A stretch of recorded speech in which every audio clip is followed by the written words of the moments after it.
आप सब। तो आज की इस वीडियो में मैं आप सभी बच्चों को क्लास 11th इंग्लिश सिलेक्टिव आप सभी बच्चों के एग्जाम में देखिए ग्रामर सेक्शन से देखिए जो भी सवाल पूछा जाएगा प्लस पॉइंट वाला सेक्शन पे देखिए कौन कौन सवाल आ सकते हैं, इसमें मैं आपको थोड़ी सी बातें बताऊंगा। तो आप सभी बच्चे वीडियो के लास्ट तक बने रहिएगा। वीडियो पसंद आए तो वीडियो को लाइक कर दीजिएगा।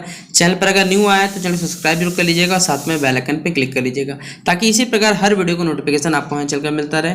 तो चलिए वीडियो को शुरू करते हैं। और इससे पहले बता दो, देखिए इंग्लिश सिलेक्टिव बहुत सारा वीडियो अपलोडेड है, आपके पास नोटिफिकेशन नहीं किया हुआ क्योंकि यूट्यूब का पॉलिसी पता नहीं, शाम में सारा का सारा जो वीडियो अपलोड होता है उसी का नोटिफिकेशन जाता है, दिन में वीडियो अपलोड नोटिफिकेशन नहीं जाता।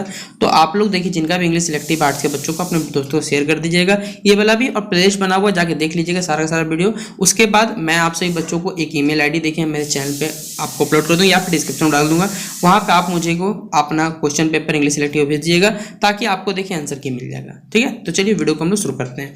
देखिए क्या है हमारे पास, reporting of an event is done. देखिए कोई भी घटना होती है इवेंट का, उसका जो रिपोर्टिंग होता है बेसिकली, ठीक है, ये हमें बताना है ये किस प्रकार का इन्फॉर्मेशन होता है, ये फर्स्ट हैंड है, थर्ड हैंड है, सेकंड हैंड, यहाँ पे कोई भी ऑप्शन नहीं यहाँ पे गलत है हमारे पास। तो कोई भी घटना अगर आप रिपोर्टिंग कर रहे हैं तो आपने प्रत्यक्ष देखा होगा, और प्रत्यक्ष देखा हो तो यानी सबसे पहले व्यक्ति होंगे तभी आप रिपोर्टिंग कर रहे होंगे ना।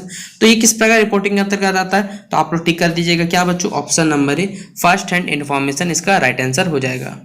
अगला सवाल है, देखिए आपसे बच्चों से पूछा हुआ है कि वाइल राइटिंग आर्टिकल्स, आपने आर्टिकल्स लिखा ही होगा कभी न कभी, तो यहाँ पर जो आर्टिकल्स लिखते हैं उनका जो नाम होता है, ठीक है, वो कहाँ पर मेंशन किया होता है। जिस प्रकार नोटिस में ऊपर दिया जाता है, हेड बॉय के नीचे लिखा जाता है, उसी तरह देखिए ये सारी बातें हैं। और ये मैंने अपने जो भी इंग्लिश सिलेक्टिव का वीडियो देखिए सारा का सारा कंप्लीट उसमें समझा दिया पूरा डिटेल में।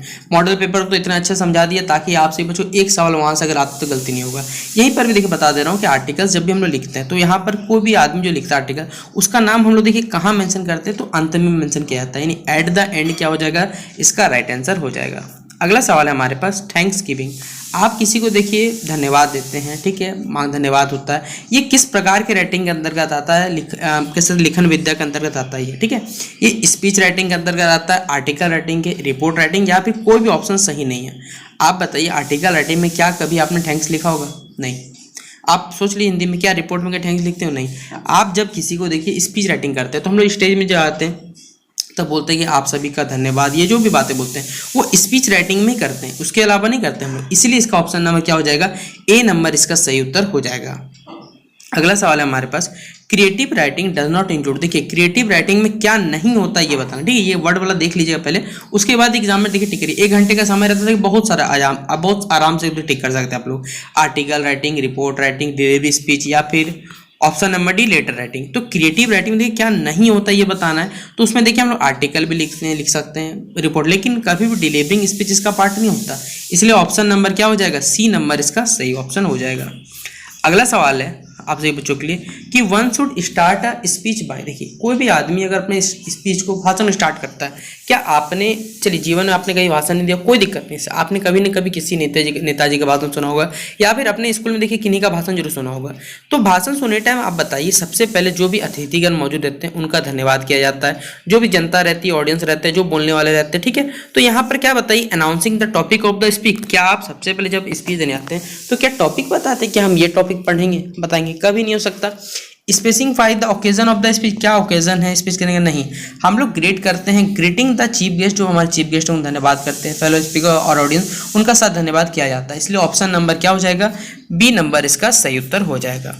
अगला सवाल है, देखिए आपसे बच्चों पूछा हुआ यहाँ पर कि where should be write the title of the report. बताइए किसी रिपोर्ट का हम लोग टाइटल जो वो कहाँ मेंशन करते हैं, ऑन द टॉप मतलब सबसे ऊपरी पार्ट में, या फिर बॉटम सबसे नीचे पार्ट में, या फिर बिटवीन में। देखिए बिटवीन तो कभी नहीं हो सकता, चाहे किसी प्रकार राइटिंग लिखे वो बीच में कभी नहीं जाएगा, या तो टॉप में जाएगा या तो बॉटम में जाएगा, ठीक है। अब देखिए यहाँ पर नाउ वेयर यहाँ ऑप्शन दिया हुआ है, लेकिन लिखते क्या हम लोग टाइटल, तो सबसे पहले टॉप में लिखा जाता है, देखिएगा, इसलिए क्या हो जाएगा, on the top of the report इसका सही उत्तर हो जाएगा। फिर अगला हमारे पास, द रिपोर्ट मस्ट बी। देखिए जो रिपोर्ट होना चाहिए वो किस प्रकार होना चाहिए, क्लियर होना चाहिए, हाँ एकदम जो आपने बातें लिखी है स्पष्ट नजर है, ब्रीफ होना चाहिए, उसमें सब कुछ होना चाहिए लिखा हो, कंसाइज होना चाहिए, एक ही बात में देखिए सारा का सारा चीज लिखा होना चाहिए। तो ये सारे गुण होने चाहिए एक रिपोर्ट में, इसलिए क्या हो जाएगा, ऑप्शन नंबर डी इसका क्या हो जाएगा, सही उत्तर आप लोग टिक करिएगा।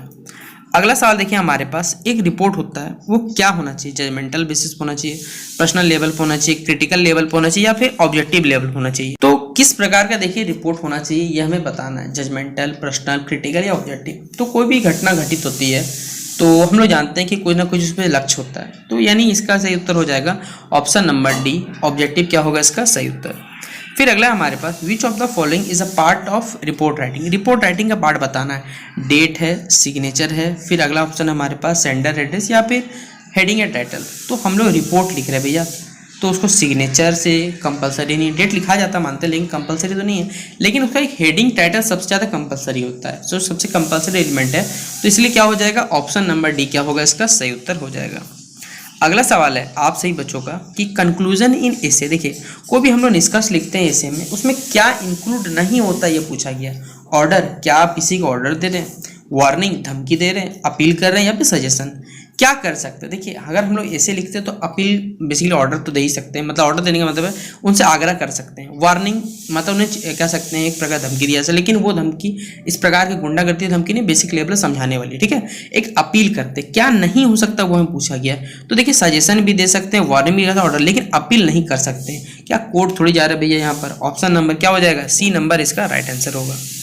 अगला सवाल आप सभी बच्चों के लिए यहाँ पर कि विच of the following includes welcome of the audience. बताइए, आप बताइए कि जब हम लोग ऑडियंस को वेलकम करते हैं किस प्रकार के राइटिंग में करते हैं। आर्टिकल राइटिंग पे करिएगा, स्पीच राइटिंग में कर सकते हैं, या रिपोर्ट राइटिंग या फिर लेटर राइटिंग। आप खुद सोच सकते हैं इस का जवाब। देखिए एग्जाम में कोई भी क्वेश्चन हार्ड नहीं आता, आप लोग थोड़ा सा समय रख के बनाइएगा ना, सारा का सारा सवाल बन जाएगा। बस शर्त ये है कि देखिए आपको थोड़ा सा दिमाग लगाना है। जैसे यहाँ पर बोल दिएगा, और इंग्लिश इलेक्टिव का पेपर देखिए जो होता है वो ग्रामर सेक्शन देखिए लिमिटिंग है। जिस तरह इंग्लिश कोर का थोड़ा सा कह सकते हैं कि वहाँ ग्रामर में वर्ब से सवाल रहता है, लेकिन यहाँ आपका नहीं। यहाँ पर देखिए सीधा ये सारे के सारे सवाल जो है ना, आप देखिएगा पिछले साल का क्वेश्चन पेपर में बहुत सारा सवाल ऐसा आया हुआ है। तो एक ही टाइप का पैटर्न बेसिकली यहाँ पूछा जाता है इंग्लिश इलेक्टिव पेपर में। तो यहाँ पर पूछा गया वेलकम ऑफ द ऑडियंस किस में करते हैं, आप लोग खुद सोच सकते हैं क्या होगा इसका राइट आंसर।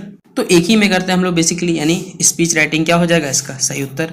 आप बताइए किसी अखबार के संपादक यानी एडिटर साहब को पत्र लिखते हैं। अगर एडिटर होता किसका, न्यूज़पेपर का होता ना, तो स्कूल का तो होगा नहीं, कॉलेज का होगा नहीं, नन ऑफ दिस होगा नहीं। ऑप्शन नंबर क्या हो जाएगा, बी होगा। यहाँ पर सी होना चाहिए। देखिए थोड़ा टाइपिंग गलती हो गया, याद रखिए न्यूज़पेपर होगा उसका राइट आंसर, ठीक है। थोड़ा सा आप लोग संभाल लीजिएगा इसे। फिर हम लोग जो आर्टिकल्स में किसी का नाम लिखते हैं, कहाँ लिखते हैं हमें ये बताना है। बताइए कहाँ लिखने जाइएगा, आपको आर्टिकल लिखने दिया जाए, किसी का नाम लिखना है, कहाँ लिखने जाइएगा। तो ऑब्वियसली बात है हम लोग कहाँ लिखते हैं, लास्ट में लिखते हैं। एट द एंड क्या हो जाएगा इसका सही उत्तर हो जाएगा। फिर थैंक्स गिविंग हम लोग कहाँ किस प्रकार के लेटर। अच्छा ये क्वेश्चन रिपीट हो गया बेसिकली, तो ये हम लोग जानते हैं स्पीच राइटिंग में लिखा आएगा। क्रिएटिव राइटिंग में क्या इंक्लूड नहीं होता ये हमें बताना है।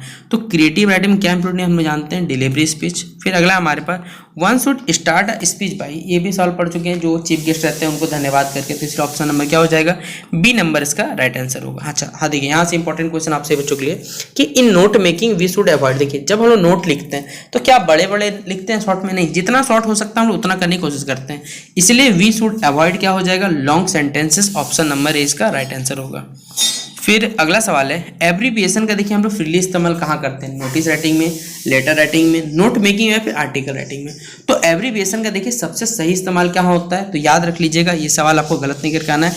इसका हम लोग सबसे फ्रीली इस्तेमाल कहाँ करते हैं, तो नोट राइटिंग। ऑप्शन नंबर क्या हो जाएगा, सी नंबर इसका सही उत्तर होगा। फिर अगला सवाल आपसे बच्चों के लिए कि समरी डज नॉट एक्चुअली, देखिए जो भी हम लोग समरी लिख रहे हैं ठीक है, वो कितना ओरिजिनल टेक्स्ट का कितना भाग होना चाहिए। तो याद रख लीजिएगा ये लगभग बराबर होता है 1/4 के, इसलिए ऑप्शन नंबर सी क्या हो जाएगा 1/4।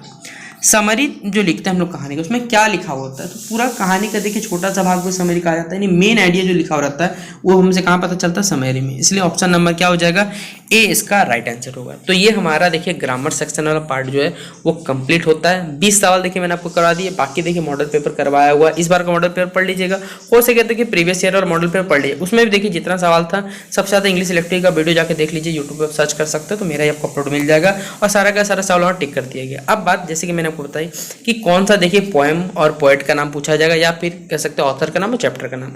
तो देखिए जितना मैंने आपको 5 सेट करवा दिया है पूरा इंग्लिश इलेक्टिव का, एक मॉडल पेपर, 6 पेपर करवा दिया है, उतना पढ़ लीजिए। आपसे बच्चों को इससे ज़्यादा कुछ नहीं पूछा जाएगा। देखिए इंग्लिश कोर के बच्चों को देखिए जितना बताया उसमें सवाल 1-2 सवाल देखिए ज़्यादा आया था, पहले बताते हैं, सिर्फ 2 या 3 सवाल एक्स्ट्रा आया था, बाकी लगभग 36 क्वेश्चन बच्चों का आ गया था। तो आप सभी बच्चे भी इतना पढ़ लीजिए, बाकी देखिए कुछ एक्स्ट्रा रह जाएगा तो मैं कोशिश करूँगा कि जल्द से जल्द, क्योंकि देखिए मैं वीडियो भले लेकर आ जाऊँ नोटिफिकेशन नहीं पहुँचता, जिस वजह से मुझे भी बनाने की इच्छा नहीं होता, क्योंकि इतना मेहनत करने के बाद नोटिफिकेशन नहीं जाएगा बताइए तो रीच नहीं पहुँचता, जिसके कारण बताइए आप लोग के पास कंटेंट नहीं पहुँचे तो क्या करूँ बना के। इसलिए ज़्यादा वीडियो नहीं बनाता हूँ, शाम में देखिए आप सभी बच्चों ये वीडियो जो अभी है वो अपलोड हो जाएगा, और इससे पहले देखिए English elective one video upload कर दिया होगा, तो वो वीडियो देख लीजिएगा, आपको इसके अलावा कुछ नहीं पढ़ने की आवश्यकता पड़ेगी, ठीक है। और बाकी कोई ट्रिक काम नहीं देगा, जितना बता दिया उतना पढ़ लीजिए, आपको एक्स्ट्रा कुछ भी पढ़ने की आवश्यकता नहीं पड़ने वाली। तो मिलते हैं नेक्स्ट वीडियो पे। जैसा कि मैंने आपको बता दिया कि आपको क्वेश्चन पेपर का आंसर की चाहिए, तो क्वेश्चन पेपर आपको भेजना पड़ेगा, तो भेज दीजिएगा, और मिलते हैं नेक्स्ट वीडियो पे। तब तक के लिए जय हिंद, जय भारत, और आप सभी बच्चों को best of luck for examination.